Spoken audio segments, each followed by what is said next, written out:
Hello there my fellow holotable heroes and welcome to another SWGOH video. Now hope you had a great week and that you're looking forward to the weekend ahead.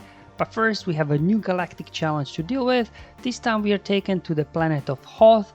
Now Hoth was home to a few wildlife species, namely such as the large grey snow lizard called tauntauns, which rebels commonly used as means of transport, and one of them was actually used as shelter by Han and Luke, which they cut open as seen in the movie. Sorry about the spoilers. Speaking of spoilers, there's another one ahead.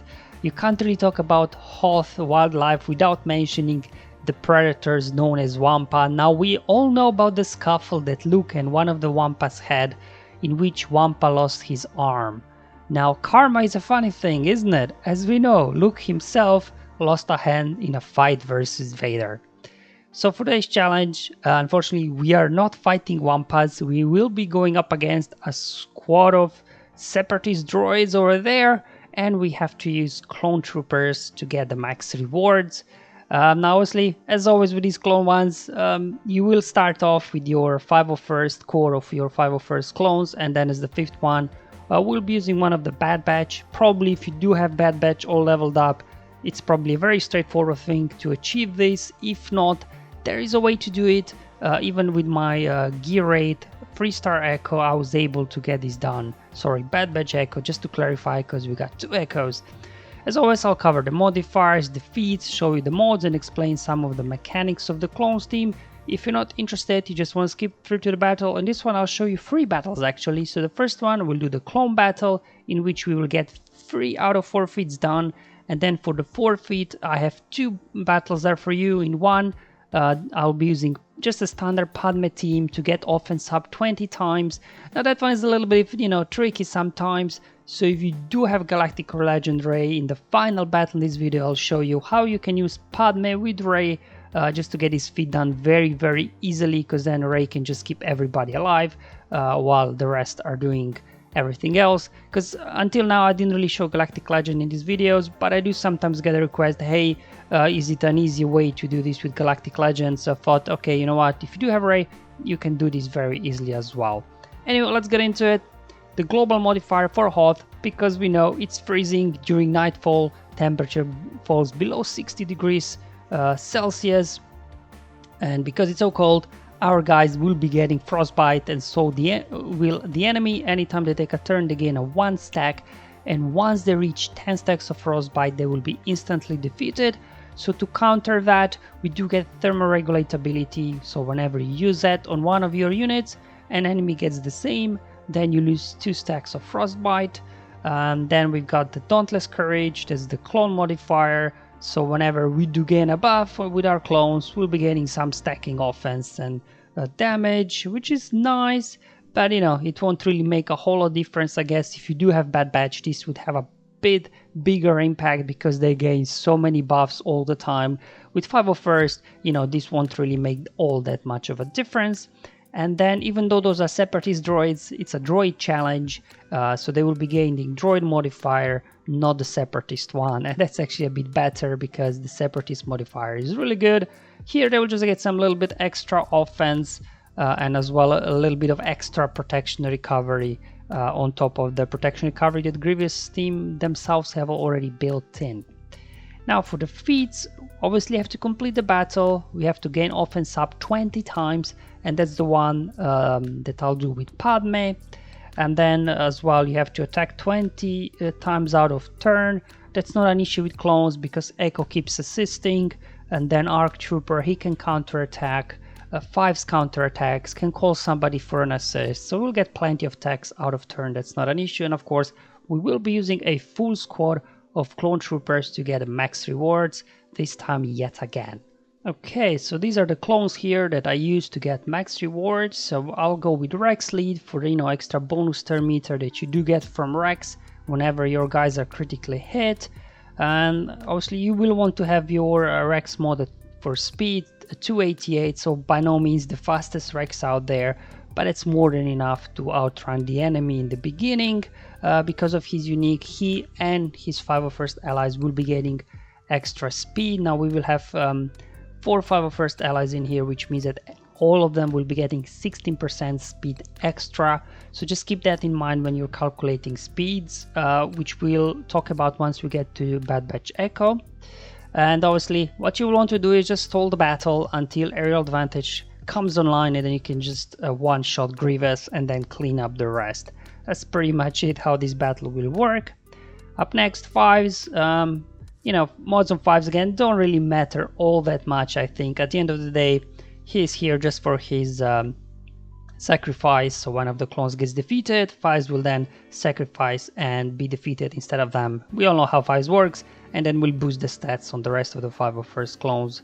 So that's what 5 does. He's there just for a sacrifice really, so mods on him don't really matter. Echo here, I actually remodded my Echo here for potency, because his AoE grenade can stun droids. So this is huge, because then you can really, in the beginning of battle, keep them under control, so they don't, you know, like Droids doesn't nuke you, then Magna doesn't taunt, that the GG doesn't unload big AoE on your guys and things like that. So definitely recommend loading your Echo with potency, and you know, some good speed on him at 259, but you don't need him too quick at all as well, because Rex will anyway boost turn meter on everybody with his form-up special ability to begin the battle. And then up next with Arc Trooper, you know, just have him modded how you have him modded. I just have him loaded with defense because his turret deals true damage that is based off Arc Trooper's damage. So just, you know, you want to have your Arc Trooper modded for offense anyways.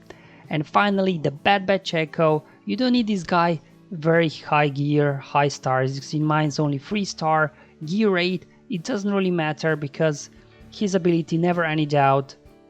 What we'll do is it will dispel all buffs on the enemies and inflict daze for 2 turns, so which is huge, because then obviously, you know, they won't be able to gain bonus turn meter while they're dazed, especially B2, so this is huge. So the turn order you want really is for Rex to go first and your Echo to go second. Now luckily Echo's base speed, even at gear 8, is very high, so I just put all my best 5 dot speed mods on him, so mine's at 302. Obviously it's very quick. I appreciate not everybody will have mods like that. Like in my other account, the fastest I could get him was 283, and that was still more than enough. It's just a case of, you know, maybe slowing down one of your other clones so they don't go before your Bad Batch Echo, because you don't want to wake up B2 and other guys before they are dazed. So that's just one thing. So bear that in mind when you're calculating speed. Make your Bad Batch Echo as fast as you can, and then Rex as well fast as you can, and the other 3 clones, make sure that they will go after your Bad Batch Echo. So that's why you have to keep in mind that 16% extra speed they will get from Rex Unique when you are calculating speeds for them. So that's it really. Not much else to say here, apart from, you know, adjusting your speed so that you get correct turn order in the beginning. There is nothing really special about mods here because aerial advantage will take care of General Grievous. Alright, so finally time for battle here. So we'll start up with form up with Rex to boost turn meter on everybody, and that's where you want Bad Batch Echo to go next. So let's go ahead, dispel, get everybody out of stealth, as well daze them. There we go, we got a few stuns here, and that's why you want potency on your Echo. As the first priority, I'm going after Droids because he can literally nuke somebody if he gets his special attack out and all his damage immunity and things like that. So just keep gunning down Droids. Everybody else is dazed, so they won't be able to get any bonus turn. Okay, there we go. So Droids out, and here comes the bonus turn from Grievous. That's okay. He took out Bad Batch Echo. It doesn't really matter. Echo did his job, keeping B2 under control to begin with, while we were working on Droids. There we go. Another couple of stuns. So you definitely want to load your OG Echo there with loads of potency. And now here, you will just want to stall the battle until you get aerial advantage out. Just try not to take anybody else out so the Grievous doesn't get another bonus turn. If you don't want to do attacks, just use thermoregulate as I did there with Rex a little bit in between. So there you go, let's thermoregulate again until Rex gets a turn, so he can then use aerial advantages on Grievous. We lost there 5s, but it's okay, he sacrificed himself, that's what he's there for. There we go, another big stun from Echo. There goes B1, just trying to finish off B2 here, and now it's just cleaning up here on Magna Guard. So as you can see, it's a pretty straightforward battle once you get a turn order to begin with. That Bad Batch Echo gets his Dispel out, his Daze, then Echo goes ahead with lots of potency on him. He will be landing stuns reliably, waiting for first air advantage to come online after you take out Droids, and then that's pretty much it. There you go, guys. This is how completed here 3 out of 4 feats in today's challenge. So there's only one more to go where we have to gain offense up 20 times. So let me now show you that one. Okay, so for the offense up, probably you've got many options here. I just thought, you know what, I'll try Padme. I don't remember when was the last time I used Padme in a Galactic challenge. And we all know how Padme works with her protection up and everything. Obviously, they'll get a jump start on you, and that's okay. You will probably want to first take out B2, so he kind of stops clearing your protection above, so you can actually start stacking some courage. But first, you know, B1, we will keep healing him. So just put a couple of hits there as I did on B1 just to get his stacks down a bit so that we slow down the amount of healing he will do.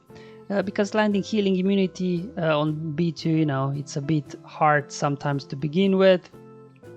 So there we go, we got B1 very low there. So now I can go after B2, not worry about too much about the healing. Kenobi taking it like a champ. Now everybody here is a bit low, so let's start healing up with Shakti. Okay, keep going after B2 here. Alright, how we go. Obviously, we got 3 sources here really of offense up. Shakti, whenever she uses her basic, she'll apply offense up on all the allies that don't already have it. And then there we go, used Anakin's AoE to finish off their B2 and B1. His AoE will apply offense up as well on all of your allies. And then finally, Kenobi on his mass assist as well will give offense up to a random ally. So these are your sources of offense up here. That's why I brought in Shakti, just for some extra opportunities to gain offense up. Okay. Kenobi not looking too good there. Yeah, let's just hide Anakin in stealth so we don't lose him. We can carry this battle without Kenobi. Perfect, there we go. Another AoE, more offense up. Padme with a timely heal. Let's start stacking courage. Alright, and now just a case of taking out Grievous here. But it's not your standard Grievous that you and I have in our roster. This one's really juiced up. He's got a lot of health and protection. We have to keep an eye a little bit now as well on Frostbite. Shakti there. Oh! Anakin's got 7 stacks already. Let's see if we can get Grievous out. There we go, more courage. And another AoE for more offense up and a finishing blow to Grievous. And that's how you can complete with Padme here the final feat with getting offense up 20 times. But as you've seen there, we did lose a couple of characters. So if you do have Rey, let me show you how you can actually use her in a Padme team to make this even easier and quicker. Alright, so the same team, but I swapped up General Kenobi with Rey because Rey's bonus protection will keep all your guys alive as well as her ultimate, so you don't need Kenobi really here for taunting, but you still do want to keep their Shakti as well as Anakin, you know, for that offense up and things like that, and then Ahsoka for her assist and everything. But still, you know, we do have to first here deal with B2 because he will keep dispelling our buffs. Which in one way is good because after we cleanse, you know, the buff immunity, then we Shakti will basically reapply offense up on everybody that don't already have it. So, you know, it's okay. It'll work. There we go. All right. They keep going after Anakin and, you know, just keep putting lifeblood on whoever is, you know, in danger of dying. There we go. We got ultimate out. I'm not sure how much damage we'll do here. My Rey is modded for health, so her probably ultimate won't be as devastating as it could have been. Again, let's get some stacks down on B1 to reduce the amount of healing he will do to B2. Okay, now let's go over to B2. Let's see if we can get him out. Almost got him. Okay, here comes B1 with a heal, but because we did reduce his stacks a bit, he wasn't able to heal a whole lot there. Let's top up, you know what, let's just hide Anakin there in stealth so he doesn't get targeted. We need him for extra offense up with his AoE. Come on. Ooh, almost got Padme out. Let's smash an AoE here. There we go. Now my Padme there, she's relic 4. so she's barely hanging in there. If she's a bit high relic for you guys, this should be easier. Let's go after Droids. Dodge there. Whirlwind Grievous. What? He survived the Whirlwind? Seriously? Man, this Grievous is definitely juiced up a whole lot more than what we have in our roster. If he was able to easily survive a Whirlwind from Rey. Now we go, get a stun. Nope, no stun. Alright, let's pop the ultimate again. Take him out. And because we got ultimate, we don't need to worry about damage. There we go, counterattack, finishing off Droids. And Shakti with her counterattack finished off Grievous there. And there we go, so you can see this Padme team with Rey works pretty similar as, you know, a full Padme team. It just makes it a little bit easier, quicker and more reliable than using Kenobi, just because Rey's all this bonus protection and her ultimate can easily keep your team alive long enough that you can get this feat done. Alright guys, hope you found this video useful and helpful, showing you how I completed today's Galactic Challenge, getting max rewards, even though there my 5th clone was only 3-star gear 8. Bad Batch Echo with his Dispel and Daze is an absolute lifesaver. Thank you for watching guys, I'll see you in the next one, but until then have fun, enjoy life and may the RNG be with you my friends.